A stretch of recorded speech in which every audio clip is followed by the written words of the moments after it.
আজি আমাৰ চানবি minor annual এক্সামৰ result দিলে। তাই এইবাৰ কেজি নাৰ্চাৰীৰ পৰা কেজি ক্লাছ পালে আৰু ৰিজাল্ট ভালে কৰিছে। তাই এইবাৰ ফাৰ্ষ্ট আহিছে। যোৱাবাৰো ভালে কৰিছিল, ছেকেণ্ড আহিছিল, এইবাৰ ফাৰ্ষ্ট আহিছে। তাই পাৰ্চেণ্ট পাইছে 98.5%। এইখন ৰিপৰ্ট কাৰ্ড, এইটো এনুৱেল এক্সামৰ, এইটো ফাৰ্ষ্ট আহিছে।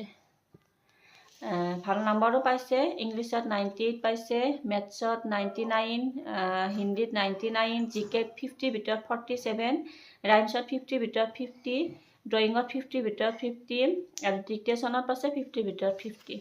বহুত ভাল লাগিছে, কাৰণ এনেকুৱা কৰি ল'ৰা ছোৱালীবিলাকে ৰিজাল্ট কৰিলে ভাল লাগে, কষ্ট কৰি পঢ়াও যায়। এইকাৰণে জনালোঁ আপোনালোকক। ৰিজাল্টটো তাইকটো চিনিয়ে পায়, নাচি বাগি থাকে, ভিডিঅ' দি থাকোঁ মই। সেইকাৰণে আপোনালোকক ৰিজাল্টৰ কথাও জনালোঁ। আপোনালোকে আশীৰ্বাদ কৰিব যাতে আৰু তাই মানে আগুৱাই যাব পাৰে। সদায় যাতে এনেকৈ আগুৱাই যায়, আশীৰ্বাদ কৰিব। আৰু আপোনালোকেও জনাবচোন আপোনালোক